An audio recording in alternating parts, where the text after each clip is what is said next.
O tema da mensagem de hoje é expondo as fortalezas espirituais da mente.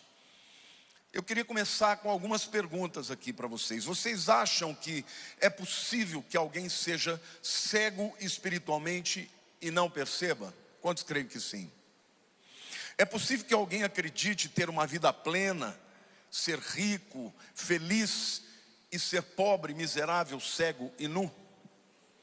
Pois é, isso só é possível porque Satanás usa deste instrumento de construir fortalezas na mente para que as pessoas fiquem aprisionadas. E pasmem, até cristãos nascidos de novo podem viver aprisionados por estas fortalezas da mente.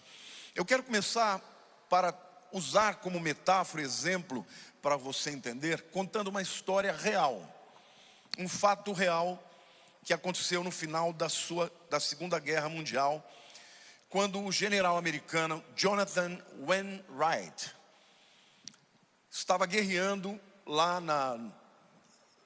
no Oriente, na Ásia, e ele foi aprisionado juntamente com os seus soldados pelos japoneses. E ele foi, juntamente com seus soldados, para um campo de prisioneiros na Mongólia. E ali, os japoneses estavam ali, judiando, maltratando todos aqueles soldados americanos. E o general, Wainwright, ele ficou muito firme, altivo, mantendo o seu posicionamento, porque ele cria muito que a guerra ia ser vencida pelos aliados e que ele ia ser liberto no final.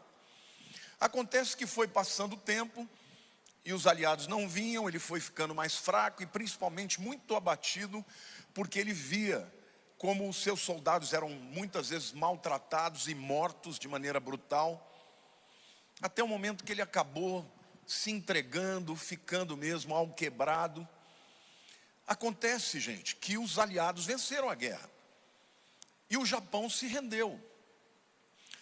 E quando o Japão se rendeu, um dos aspectos que foi determinado é que em todos os campos de prisioneiros que o Japão estava tomando conta, tão logo eles receberam a notícia de que o Japão tinha perdido a guerra, o chefe daquele campo de concentração, ele tinha que passar o comando para o prisioneiro mais graduado. E além disso, ele tinha que mandar um telegrama para os aliados dizendo: olha, nós nos rendemos, quem está agora no poder é o fulano de tal.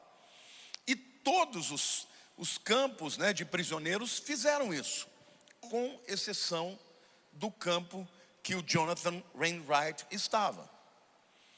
Então, ainda que ele já tivesse vencido a guerra, ele continuou agindo como se fosse um prisioneiro. Como os americanos não receberam o telegrama, eles foram lá pessoalmente para ver o que estava acontecendo. E quando chegaram, depuseram imediatamente o comandante japonês. E quando o Wainwright, ele recebe a notícia do que tinha acontecido, os aliados venceram a guerra, ele vai até o comandante e diz assim: o meu comandante em chefe, commander in chief, como se diz em inglês, venceu o seu comandante em chefe. Então, a partir de agora, sou eu que estou no comando aqui. Agora, por que eu estou contando essa história? Porque eles já tinham vencido, mas ele permaneceu ainda meses como um prisioneiro, mesmo que a guerra já tinha sido vencida pelos aliados. E eu quero declarar para você que está aqui hoje, para você que está me vendo, que Jesus já venceu na cruz do Calvário a guerra contra Satanás. Só que há muitos crentes que, porque não sabem disso, continuam agindo como se fossem prisioneiros de Satanás. E a maneira como o diabo nos aprisiona muitas vezes é através dessas fortalezas espirituais que são estabelecidas na nossa mente. Hoje eu quero falar para vocês sobre 5 aspectos muito importantes, gente, de como Satanás trabalha com essas fortalezas na mente. Porque eu tenho certeza que há pessoas aqui que são bem intencionadas, que amam a Deus, que creem em Jesus, mas que tem áreas na sua vida que não são livres, são aprisionadas. E porque não conhecem o fato de que Jesus já venceu na cruz, permanecem aprisionadas. Então o objetivo dessa mensagem aqui é expor estas fortalezas, de maneira que você possa ser livre em Cristo Jesus. Amém? Diga assim: conhecereis a verdade, e a verdade vos libertará. Se pois o Filho vos libertar, o que diz por fim? Verdadeiramente sereis livres. Dá uma salva de palmas aí para Jesus.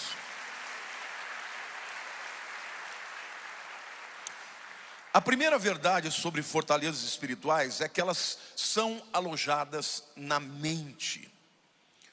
Satanás sempre foca a mente do cristão, porque é na mente que nós tomamos as decisões, é na mente que nós sentimos, é na mente que nós pensamos. As nossas convicções, as nossas crenças se dão sempre na mente.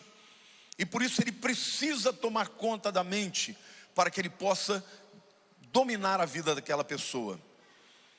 Quem dotou o homem da capacidade de sentir, de ter vontade, de decidir, foi Deus. E esta é uma capacidade que Deus deu ao homem, que ele não deu a nenhuma outra criatura. Nós fomos feitos à imagem e semelhança de Deus, mas a luta sempre será na mente. Foi assim com Adão e Eva. Satanás lançou uma mentira, um engano na mente, e eles caíram. E as consequências todos vocês já conhecem. Ele sempre vai trabalhar na sua mente. Saiba disso. Você pode ter um nome escrito no livro da vida, pode ter sido salvo pelo sangue de Jesus, e ainda assim ter uma mente aprisionada, porque crê em convicções erradas, pensa errado de si mesmo, pensa errado a respeito de Deus, do amor de Deus, e daí por diante. A igreja de Laodiceia, gente, era uma igreja do primeiro século, que ficava numa cidade muito rica, abastada. Lá tinha uma universidade de medicina, lá eles produziam colírio, lá eles produziam um linho finíssimo. A Laodiceia ficava perto de Pamukkale, aproximadamente 14 quilômetros, onde haviam termas, águas quentes. Então era uma cidade muito rica. E eles, os crentes de Laodiceia, por conta disso, eles se achavam completamente autossuficientes, se achavam que estavam muito bem espiritualmente. E lá em Apocalipse 3:17, o texto diz: pois dizes, estou rico e abastado e não preciso de coisa alguma, e nem sabes que tu és infeliz, sim, miserável, pobre, cego e nu. Um crente que não tem discernimento da sua real condição está aprisionado em cadeias. Eles acreditavam que tinham tudo, mas na verdade eles não tinham nada. Nós vivemos num tempo em que hoje Laodiceia representa muito bem a igreja dos nossos dias. Pessoas que estão procurando ter uma vida plena meramente no sistema deste mundo. E é por isso que podem ter muita riqueza, um casamento destruído. Podem ter muita realização profissional, mas estar cheios de medos, de ansiedades, de inseguranças. Não só em relação a Deus, mas em relação à vida, em relação a si mesmos. Então, em primeiro lugar, saiba que a sua mente é o campo de batalha. E se você permitir, Satanás vai construir fortalezas na sua mente. O apóstolo Paulo, o grande apóstolo Paulo, lá em Romanos capítulo 8, versículos 6 e 7, ele diz assim: porque o pendor da carne dá para a morte, mas o do espírito para a vida e paz. Por isso o pendor da carne é inimizade contra Deus, pois não está sujeito à lei de Deus, nem mesmo pode estar. Ou seja, Paulo está falando que dentro de nós existem duas inclinações. No capítulo 7 ele falou muito sobre isso. O querer fazer bem está em mim, mas não o efetuar. Porque o bem que eu quero fazer eu não faço, o mal que eu não quero, esse eu faço. Miserável homem que sou, quem me livrará do corpo dessa morte? Ele está falando, Paulo, o grande homem de Deus, o grande apóstolo, está falando de um dualismo que tem dentro dele. E certamente esse dualismo está em mim, está em você, está em todos nós. A quem você fortalece, a quem você se submete, vai dominar a sua vida.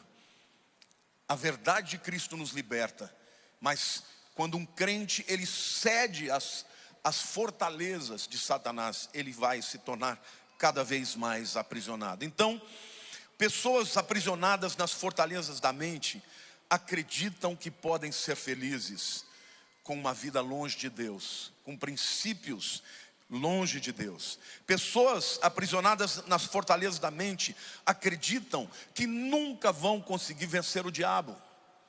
E por isso aceitam o fato de ter limitações, vícios, pecados que dominam a sua vida e não lutam contra eles porque eu não consigo, essa é a minha área de fraqueza. E queridos, Jesus nos dá a vitória. Nós temos que lutar e temos que destruir as fortalezas que Satanás procura construir na nossa mente. Amém? A sua mente, pode aplaudir. A sua mente é o campo de batalha do diabo. E se você permitir, ele vai construir uma fortaleza. A segunda verdade que você precisa conhecer a respeito de fortalezas é que fortalezas espirituais frequentemente são construídas por bons pensamentos e intenções. Bom, gente, eu vou repetir de novo. Frequentemente, fortalezas espirituais são construídas por bons pensamentos e intenções. Aliás, há um ditado que diz, o inferno está cheio de boas intenções. E essa característica das fortalezas contribui muito para a sua habilidade de permanecer indetectável. Por quê, gente? Porque quando você tem uma área na tua vida que é claramente contra Deus, você sabe disso, sabe ou não sabe? E aí você está preparado, porque você sabe que é aquela área de fraqueza. Agora, quando é uma área que você não entende, que não é muito claro, que aparentemente é uma boa intenção, é um bom pensamento, você começa a deixar que o inimigo construa essa fortaleza. Bom, lá em Mateus capítulo 16, Jesus estava falando com os discípulos que ele iria morrer, que ele ia sofrer, receber açoites e por fim ele ia morrer. Olha a conversa de Pedro com Jesus. Um pouquinho antes, Pedro tinha falado pelo Espírito Santo e tinha dito que Jesus era o Cristo, o Filho de Deus vivo. Agora, vejam o que acontece no diálogo. Mateus 16, de 21 a 23. Desde esse tempo começou Jesus Cristo a mostrar a seus discípulos que lhe era necessário seguir para Jerusalém e sofrer muitas coisas dos anciãos, dos principais sacerdotes e dos escribas, ser morto e ressuscitado no terceiro dia. E Pedro, chamando-o à parte, começou a reprová-lo, dizendo: tem compaixão de ti, Senhor, isso de modo algum te acontecerá. Mas Jesus, voltando-se, disse a Pedro: arreda, Satanás, tu és para mim uma pedra de tropeço, porque não cogitas das coisas de Deus, e sim das dos homens. Queridos, deixa eu fazer uma pergunta para vocês. Pedro amava Jesus? Pedro estava com a boa intenção de salvar Jesus? Estava ou não estava? Mas por que Jesus foi tão duro com ele? Não tem nenhum outro lugar na Bíblia que Jesus foi tão duro com alguém como foi aqui com Pedro. Chamou ele de diabo. Arreda de mim, Satanás. Por quê? Porque Pedro estava ali absolutamente tomado por uma visão humana, humanista, e não discernindo o propósito de Deus para a vida de Jesus, que era morrer para salvar a humanidade. Então, gente, Pedro era um dos discípulos mais próximos, ele era o líder do grupo, ele amava Jesus e as suas intenções eram as melhores. Jesus, eu te amo, não quero que você sofra. E Jesus responde daquele jeito. Por quê? Jesus responde: porque você está cogitando, você está pensando, está arrazoando na mentalidade deste mundo, e não na mentalidade de Deus. E vejam como isso é sério, gente. Por quê? Porque fortalezas espirituais muitas vezes têm uma lógica quase que perfeita. A pessoa não discerne onde é que está o pulo do gato, ela acredita na mentira e come, ela compra aquela narrativa, porque é boa, não é ruim. Mas na verdade ela está subvertendo a vontade de Deus. E muitas vezes o que impede, muitas vezes um crente viver as experiências sobrenaturais de Deus, viver a dimensão sobrenatural de Deus, é porque ele ainda é regido por uma mentalidade humana, completamente humana. Tem muitos crentes que não diferem em nada dos ímpios, daqueles que são gentios, que não creem em Deus, simplesmente porque eles estão dominados por uma mentalidade deste mundo, que a Bíblia diz que é inimizade de Deus. Então compreenda uma coisa, meu querido: o bom é inimigo do excelente, simplesmente porque os dois podem ser confundidos. E Satanás muitas vezes vai querer construir fortalezas na sua mente, para que você viva uma vida dúbia. É salvo, porém vive como um perdido. Diz que crê em Deus, mas na maior parte do tempo vive assoberbado, vive amedrontado, angustiado, ansioso, por conta do quê? Da dominação de Satanás na sua mentalidade. Lá em 2 Coríntios capítulo 10, versículo 5, Jesus diz assim: porque as armas da nossa milícia não são carnais, e sim poderosas em Deus, para destruir fortalezas, anulando nossos sofismas e toda altivez que se levante contra o conhecimento de Deus, e levando cativo todo pensamento à obediência de Cristo, e estando prontos para punir toda desobediência, uma vez completa a vossa submissão. O apóstolo Paulo está dizendo que a nossa guerra, primariamente falando, ela é guerra espiritual. E Deus nos dá autoridade na sua palavra para quê? Para destruir fortalezas da mente. E em seguida ele diz, anulando sofismas. Querido, o que é um sofisma? Um sofisma é um raciocínio lógico, porém que parte de uma premissa falaciosa, mentirosa. Ele é lógico, ele faz sentido, mas ele parte de um pressuposto mentiroso, enganoso. E nós vivemos no tempo em que Satanás está enganando a muitos e levando a muitos para longe de Deus pelo espírito da apostasia. Então cuidado com os pensamentos que aparentemente são bons. Eles podem ser perigosos, eles podem na verdade construir uma fortaleza na sua mente. Eu vou falar um pouco mais sobre a perspectiva aqui de Laodiceia. Quantos de vocês já brincaram aquela brincadeira, quando eram crianças, de morno, quente ou frio? Todo mundo sabe o que é isso? Meus netinhos adoram, né? Agora está na idade do John. O John adora brincar de tá frio, tá quente, tá morno. O frio é quando ele está longe, né, daquilo que ele queria chegar. Se ele está se aproximando, a gente está dizendo, está esquentando, está morno. E quando ele está chegando muito perto, você fala, está quente, está muito quente. Não é isso? Jesus também usou essa metáfora para falar da igreja de Laodiceia.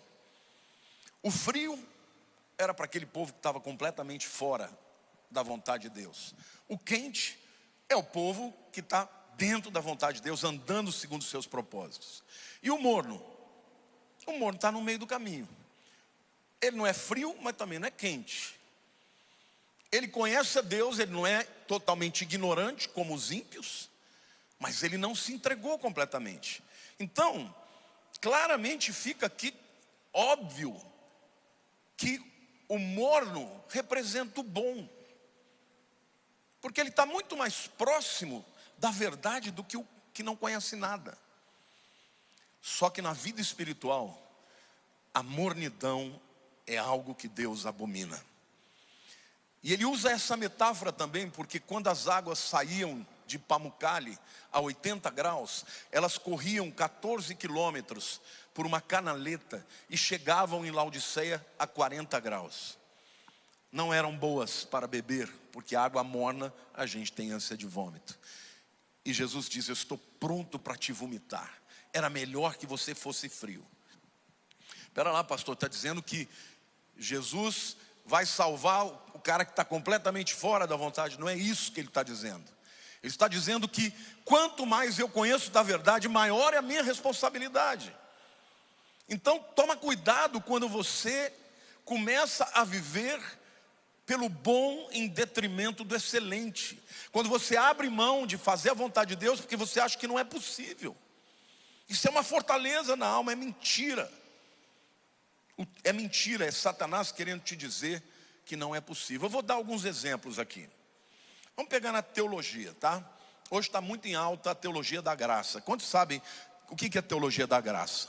A teologia da graça nos diz que nós não somos salvos pelas obras, sim ou não? Pela graça sois salvos, mediante a fé, isso não vem de vós, é dom de Deus, não de obras, para que ninguém se glorie. Pois foste criados em Cristo Jesus para as boas obras. Então que bom que você descobriu que a graça te capacita a viver com Deus sem que você tenha que merecer a salvação. Amém? Mas qual é o erro de você só focar esse lado? Porque a mesma graça que te perdoa e te salva é a graça que te empodera a vencer o pecado.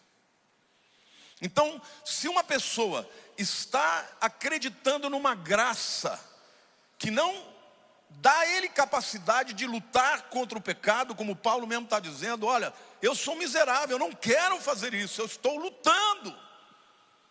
Mas por que ele diz isso? Porque quando ele faz essa pergunta, ele começa dizendo, né? Porque no tocante ao meu coração, ao meu homem interior, eu tenho prazer na lei de Deus. Ele vibrava com a lei de Deus. Mas no final da frase ele fala, miserável homem que sou. Quem me livrará do corpo dessa morte? Qual é a síntese disso? A tese é, eu tenho prazer na lei de Deus. A antítese é, eu sou miserável porque eu não consigo. Qual é a síntese desse raciocínio dialético? Graças a Deus por Jesus Cristo. Então, meu querido, eu quero dizer para você que Jesus Cristo nos capacita a vencer, ainda que não seja às vezes no momento. Pode ser um processo, porque a Bíblia diz que a vereda do justo é como a luz da aurora, que vai brilhando mais e mais até ser dia perfeito.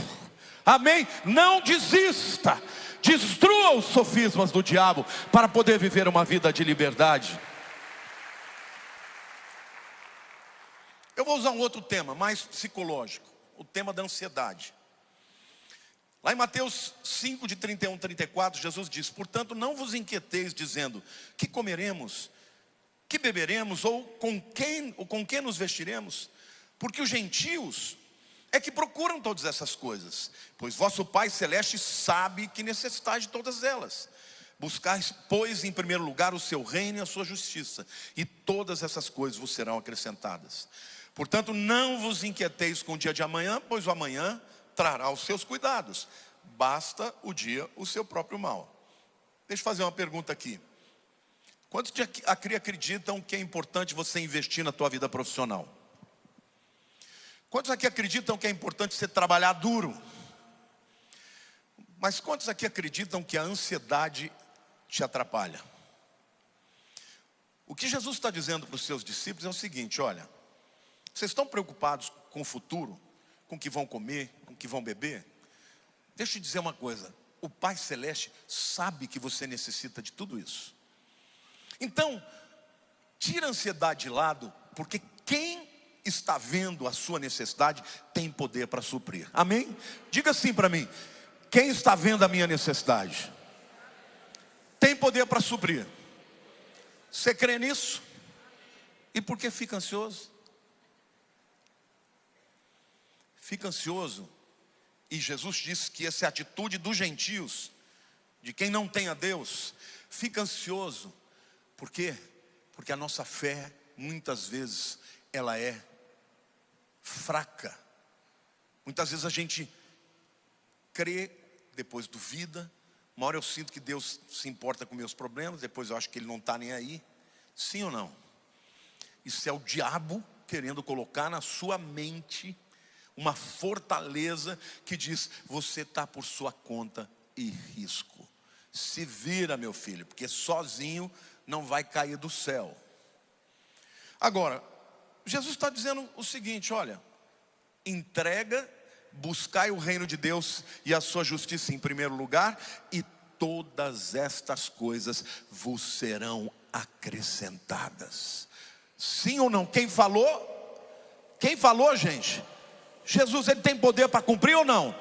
Então o que eu tenho que fazer? Eu tenho que destruir esta fortaleza da ansiedade e dizer: eu vou crer. Eu não enxergo um palmo na minha frente, mas eu creio, porque quem falou tem poder para cumprir. Alguma coisa vai acontecer, uma porta vai se abrir e Deus vai suprir as minhas necessidades. Eu não estou sozinho. Mas vejam como é um perigo de você misturar o bom com o mal e não viver a excelência de uma vida cristã.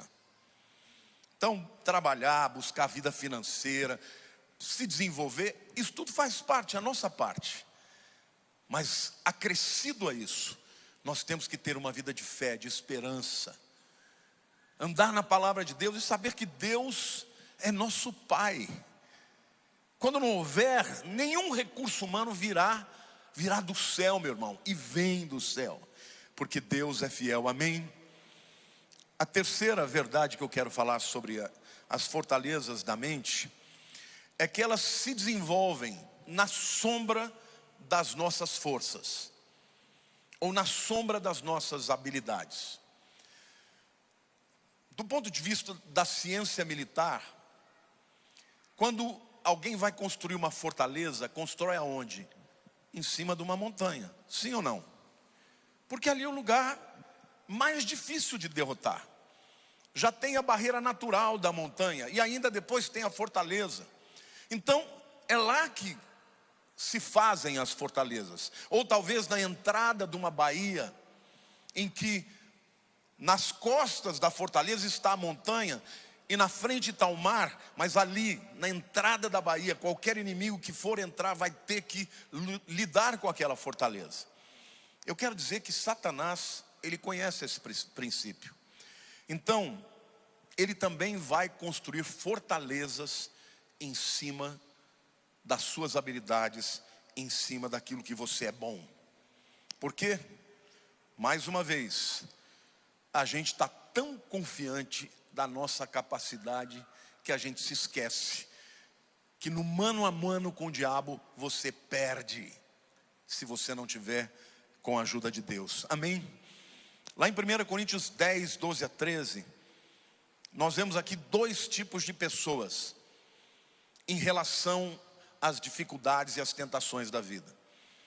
1 Coríntios 10, 12 e 13 diz assim: aquele, pois, que pensa estar em pé, veja que não caia. Não vos sobreveio tentação que não fosse humana, mas Deus é fiel e não permitirá que sejais tentados além das vossas forças. Pelo contrário, juntamente com a tentação, vos proverá livramento, de sorte que a possais suportar. Tem dois tipos de crente em relação ao mundo espiritual e à batalha espiritual. Tem aquele crente que se acha. Você conhece alguém que se acha? Eu sou o cara. Já viu gente assim? Esse tipo de gente, para esse tipo de gente, a palavra diz assim, ó: está de pé? Veja que não caia. Você pode cair, toma cuidado. Então o autoconfiante, ele pode cair para o diabo feio, porque ele não se importa, ele não se preocupa. Não precisa orar, não precisa estudar a palavra. Olha, gente, nós como pastores, a gente já estudou tanto a Bíblia, já leu tanto. Se eu quiser abrir um texto e fazer uma pregação aqui sem nenhum preparo, eu sei fazer. Mas isso seria uma arrogância extraordinária. Porque quando eu estou aqui, eu não estou em meu nome, eu estou aqui no nome de Deus. Eu tenho que saber o que Deus quer que eu fale para vocês. Então pastores que param de estudar, ou param de orar, param de estar junto com pessoas que possam dar ajuda e cobertura espiritual, também podem cair. Eu vou dar um exemplo aqui para vocês. Eu falei de dois tipos de pessoas, né? O primeiro é o autoconfiante, e o segundo é o medroso. Ai, eu não vou conseguir. Ai, o diabo. E Deus está falando, mas Deus não te deu nenhuma tentação sobre-humana. Deus é fiel, porque junto com a tentação já tem a porta do escape. Amém ou não? Então tanto um quanto o outro está errado. Você tem que ser diante de Deus: Senhor, se o Senhor não estiver comigo, eu estou ralado. Mas eu sei que o Senhor está comigo. Então eu não tenho medo do diabo, nem daquilo que eu tenho que enfrentar, porque maior é aquele que está em mim do que aqueles que estão no mundo. Amém? Glória a Deus. Então, para o autoconfiante, cuidado, você pode cair. Para aquele que se acha muito fraco, a tentação que você está passando não é maior do que as suas forças, porque Deus já proveu o escape. Eu quero aplicar para vocês essa coisa das habilidades e da força. Vamos pensar aqui sobre estudar a Bíblia. Quantos acham que estudar a Bíblia todos os dias é importante? Quantos acreditam que estudar a Bíblia com mais profundidade é importante? Agora, vocês sabem onde que está, qual meio tem mais incredulidade? No meio das faculdades teológicas. Eu me lembro que quando eu fui fazer teologia, eu era novo convertido, gente. Eu ficava pasmo, porque eu via professores meus questionando a Bíblia assim abertamente. Os caras sabiam tudo. A história, sabiam o contexto, sabiam tudo. Mas eles estavam duvidando. Então deixa eu perguntar, onde que começou esse troço? Começou quando o indivíduo se tornou soberbo para olhar para a Bíblia e dizer: não é bem assim, e arrazoar com a sua mentalidade ou com a mentalidade de Satanás, porque foi exatamente assim que ele levou o homem à queda, não foi? É assim que Deus disse, que se vocês comerem do fruto, vocês vão morrer? Não, não vão não. E hoje você vê muitos homens cultos e letrados mudando a sua convicção na palavra, porque caíram, deixando que Satanás construísse fortalezas nas suas habilidades maiores. Vou pegar o oposto, né? Estou vendo aqui o Gilberto é da Assembleia, né? Eu amo pregar na Assembleia. O Gilberto é evangelista lá, já deve conhecer mais igreja Assembleia do que qualquer outra pessoa no mundo. Já preguei muito lá. O povo da Assembleia, gente, eles têm muita fé para os milagres. Os milagres acontecem, sim ou não? Então, quantos aqui creem que o poder de Deus é para hoje? Amém, né? E se a pessoa fica tão confiante no poder de Deus e não estuda a Bíblia? O que acontece? Heresias. Então, de um lado, você vê pessoas estudando muito a Bíblia e se tornam soberbas, achando que são melhores do que as outras. Passam a ser incrédulas. De outro lado, você vê pessoas que começam a ter soberba. Eu tenho tantos dons, olha, eu sou profeta, olha, eu tenho dom de cura, mas não estuda a Bíblia, e o diabo vem e lança uma heresia, ele cai que nem um patinho. Por quê? Porque ele está muito focado no que ele é bom, e não no todo da vontade de Deus. É por isso que Jesus disse: errais porque não conheceis as Escrituras e nem o poder de Deus. Para você ficar firme, você tem que ter não um pouco da palavra e um pouco do poder, é muito da palavra e muito do poder de Deus, amém? Mas sobretudo, saber que Deus é a nossa fortaleza, amém? Socorro bem presente no tempo da angústia. A mesma coisa no sucesso profissional. Hoje a mentalidade do mundo, se uma pessoa tem sucesso, ela pode fazer o que quer, porque a grande maioria valida o que ela diz pelo sucesso dela. E o diabo sabe disso, por isso ele pode dar muito dinheiro, dar muito sucesso para alguém, para que ele seja um instrumento de levar outros para o engano. E até no meio da igreja, gente. Igreja cheia não valida nada. O que valida é o coração diante de Deus. Então uma pessoa não pode ser seguida simplesmente porque ela tem sucesso.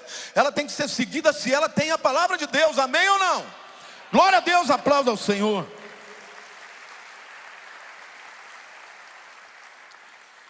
A igreja de Laodiceia era validada pelo sucesso, mas a avaliação de Jesus era: vocês são infelizes, miseráveis, cegos e nus.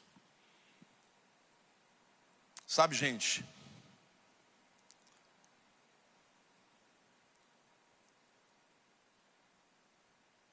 vamos lá para a quarta verdade a respeito das fortalezas.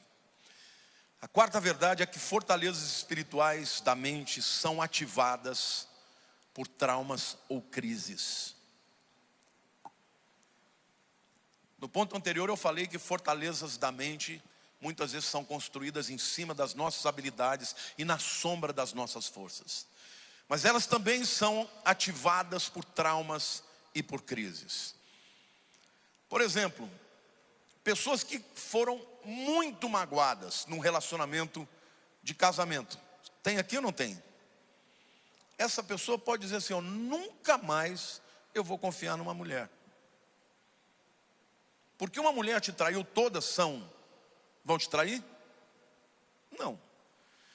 Nunca mais eu vou me casar. Ou então alguém que teve um amigo que fez algo ruim para ele, eu nunca mais vou confiar em ninguém. Conhece gente assim? Fortaleza, traumas. Então, muitas vezes o diabo, ele faz com que você tenha feridas no passado, e essas feridas nunca sejam curadas e nem cicatrizadas. Nunca mais eu vou confiar em alguém, nunca mais eu vou fazer isso. Ou então, uma pessoa que veio para a igreja, veio com o peito aberto, com o coração aberto, e teve uma decepção na igreja com o pastor, nunca mais eu vou para a igreja. Agora a igreja é a igreja de Jesus. A Bíblia diz que as portas do inferno não prevalecerão contra a minha igreja, não é contra o crente sozinho. Mas o diabo faz com que muitas igrejas machuquem as pessoas, para que as pessoas saiam do seio da igreja, e fora da igreja são presas fáceis para o diabo. Em João 21, acontece um outro diálogo de Pedro com Jesus. Vocês sabem, né? Pedro falou: Jesus, de maneira nenhuma eu vou te trair. Mas de jeito nenhum. Por quê? Porque primeiro ele era corajoso. Segundo que ele era leal. Depois ele amava Jesus. Só que chega lá em João 21, Jesus já ressuscitou, está na praia, e eles chegam depois de uma noite inteira sem pescar nada. Jesus primeiro dá comida para eles, depois chama Pedro do lado e fala: Pedro, tu me amas? Ele responde: eu te amo, Jesus. Jesus fala: apacenta as minhas ovelhas. Pedro fecha a boca, está traumatizado. Gente, Pedro era aquele cara, você conhece alguém assim, que qualquer assunto que Jesus falasse, ele tinha uma opinião. Você conhece gente assim? Jesus nem acabava a frase e Pedro já estava dando a opinião dele. Sim ou não? Quando Jesus falou: você vai me trair? Ele: de jeito nenhum, vou até a morte com o Senhor. Só que ele estava traumatizado, porque ele traiu. Jesus fala: tu me amas, Pedro? Eu te amo, Senhor. Então apacenta as minhas ovelhas. Ele também ficou quieto. Ele não queria mais falar do assunto. Por quê? Porque ele estava traumatizado. Ele falou: vou passar vergonha de novo. Eu não mereço. Eu não sou capaz. Eu vou pisar na bola de novo. Que conversa é essa? Está me dando para... Qual é a pegadinha aí? E quando Jesus falou a terceira vez, então, aí que ele entristeceu mesmo. Falou: está vendo? Isso tudo era pretexto. Isso tudo era pretexto para ele me jogar na cara que eu traí ele 3 vezes. Mas não era isso. Jesus conhecia Pedro, conhecia o coração de Pedro, e Jesus não desistiu de Pedro. Jesus ia fazer de Pedro o primeiro líder da igreja. O propósito de Deus não tinha mudado na vida de Pedro, porque ele tinha caído. Só que ele estava traumatizado, e o diabo faz isso com os crentes. Você caiu, você cometeu algo horrendo, e aí o diabo fala: você é um coitado, você é um Zé Ninguém, Deus nunca vai te perdoar. Agora você se contente a viver com migalhas. E o Senhor está dizendo para você: deixe que eu cure este trauma, esta ferida, porque o meu propósito para a sua vida eu não mudei. Eu ainda vou fazer de você um grande homem de Deus. E Jesus falou: Pedro, você vai ser sim o grande líder, o primeiro líder da igreja. E assim foi. Então eu quero dizer para vocês, queridos, para terminar, que fortalezas da mente criam uma mente dúplice. Em Romanos 7, 22 e 24, aquele texto, Paulo fala claramente que uma coisa era o que ele desejava com a mente, outra coisa era o que os seus instintos faziam com ele. Só que quando você deixa a fortaleza ser construída na tua mente, você sempre vai ceder para o diabo. Mas pastor, até agora você falou muitas coisas a respeito da fortaleza da mente. Mas como é que eu venço a fortaleza da mente? Como é que eu venço as minhas vontades que não vêm de Deus? Como é que eu venço essa mentalidade do mundo que em todos os lugares onde eu vou é a mentalidade? Como é que eu venço isso? Eu quero mostrar para vocês lá em Tiago capítulo 4, de 7 a 10. Sujeitai-vos, portanto, a Deus. Diga sujeição, obediência. Nem tudo que está na Bíblia você entende, mas obedeça. Obedeça sem entender, que no tempo oportuno Deus vai te explicar. Obedeça porque está na Bíblia. E o texto diz, mas resisti ao diabo, e ele fugirá de vós. Aguenta mais um pouquinho, fica firme mais um pouco, fica mais firme na palavra. Ah pastor, mas está demorando, eu não vou conseguir, a minha empresa vai quebrar, meu negócio vai quebrar, eu tenho que fazer alguma coisa. Resista ao diabo, sujeite-se a Deus, espere o livramento de Deus, porque o diabo vai fugir de vós, amém? E o texto diz, chegai-vos a Deus, e Ele chegará a vós, se achegará a vós. Busque a Deus em oração. Purificai as mãos, ó pecadores, e vós que sois de ânimo dobre, mentalidade dupla, né? Limpai o vosso coração, afligi-vos, lamentai e chorar, arrependimento. Ah pastor, mas eu estou errando todo dia. Vai todo dia para Deus, chora todo dia para Deus, até que Ele te dê a vitória. Está na hora de você dar um berro aí, meu irmão, um grito, dizendo, Satanás, você não vai me vencer. Eu vou permanecer no Senhor, e eu vou ser mais do que vencedor, amém? Sujeite-se a Deus, fique firme na palavra, não desista de crer, de obedecer a palavra. E a promessa de Deus é que Ele vai fugir de vós. Converta-se o vosso riso em pranto e a vossa alegria em tristeza. Humilhai-vos na presença do Senhor e Ele vos exaltará. Sabe qual foi a diferença de Judas e de Pedro? Ambos erraram feio com Jesus. Judas correu de Jesus, foi lá tentar pagar o erro com a justiça própria. Eu matei, traí um sangue inocente, eu me mato também. Como se a vida daquele pecador pudesse ser colocada na balança com o homem mais santo que já viveu. Pedro não, ele não correu de Jesus, ele correu para Jesus. Eu amo Pedro, porque Pedro somos nós somos Pedros. E Jesus amou a Pedro e fez de Pedro um grande homem. Jesus disse para ele, Pedro, quando você era moço, você ia para onde você quisesse. Mas vai chegar um tempo que as pessoas vão te amarrar, vão te cingir e você vai ficar firme. E a história diz que quando Pedro foi preso, muito provavelmente morreu debaixo de Nero, o imperador romano terrível. Ele disse, eu não sou digno de morrer como meu Senhor morreu. Vão me crucifiquem de cabeça para baixo. A história dele começou com ele pisando na bola, mas terminou como um homem cheio do Espírito, que foi capaz de viver para Jesus e até morrer por ele. Queridos, a igreja de Jesus precisa lutar contra as fortalezas da mente. Não tente aderir à mentalidade desse mundo, porque esta mentalidade, ela leva à morte, leva à mornidão. É um pé na igreja e um pé no mundo. Ah, não dá para fazer do jeito de Deus, então eu vou fazer de qualquer jeito. Não, Deus quer levantar um povo que é luz do mundo e sal da terra. Um povo que é capaz de ser testemunho de que o Evangelho é poderoso para transformar a pessoa, a família, a realidade, a sociedade. E eu creio num grande avivamento que virá através de uma igreja que está na frente de batalha contra Satanás. Amém? Então não desista da tua família, não desista da tua vida. Não desista, porque Deus é contigo. Eu termino dizendo: há caminho que ao homem parece direito, mas ao cabo dá em caminhos de morte. Não acredite na mentalidade deste mundo. Mas João 8,32 diz: conhecereis a verdade, e a verdade vos libertará. Eu quero orar pela sua vida agora.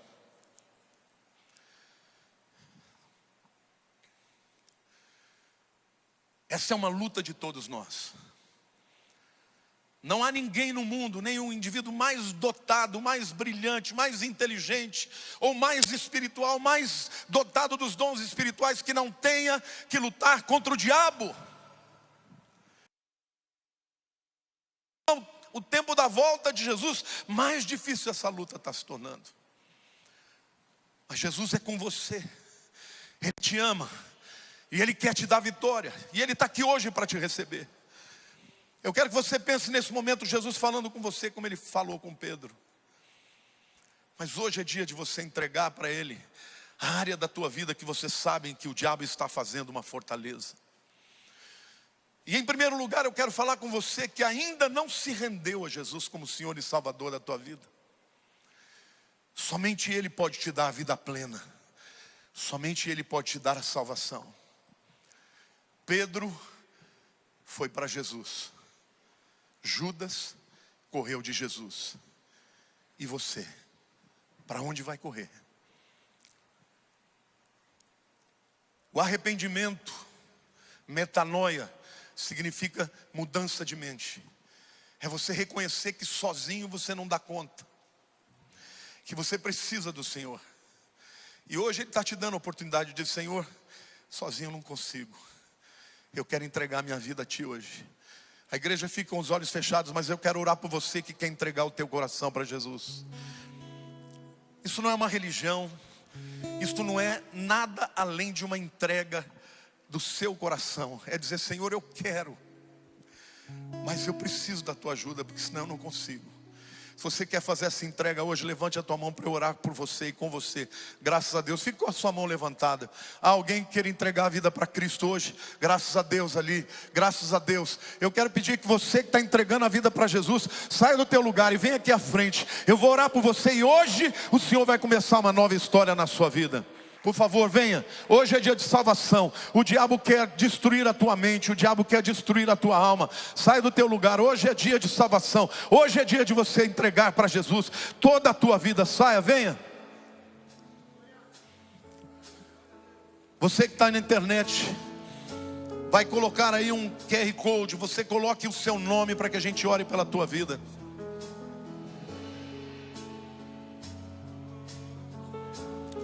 Põe a mão no coração, diga: Senhor Jesus, sozinho eu não consigo, mas eu quero declarar que eu creio que o Senhor morreu na cruz pelos meus pecados.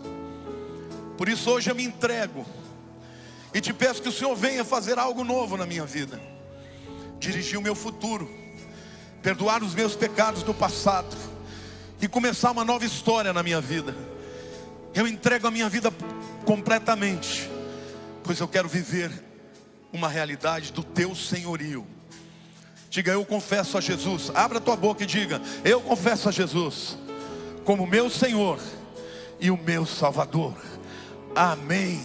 Glória a Deus. Aplauda ao Senhor, igreja.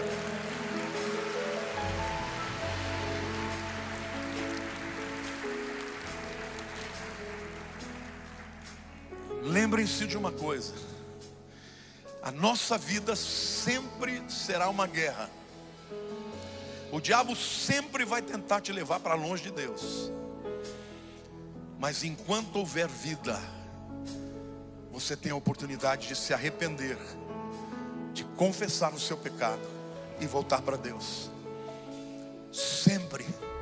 Ele vai te dizer: ah, caiu de novo, errou de novo, ah, agora não tem mais jeito. Você diga: eu confesso que Jesus é o meu Salvador. Eu creio que Ele me perdoou dos meus pecados. Então diga: eu creio que Ele me perdoou os pecados. Em nome de Jesus. Aleluia. Igreja, aplauda. Eu vou pedir para vocês acompanharem os diáconos. Orem por eles contra as fortalezas da alma. Por favor, acompanha-nos. Mas eu quero ainda orar pela tua vida. Você que sabe que tem áreas na tua vida que te aprisionam. Ansiedade, incredulidade, uma autoimagem errada.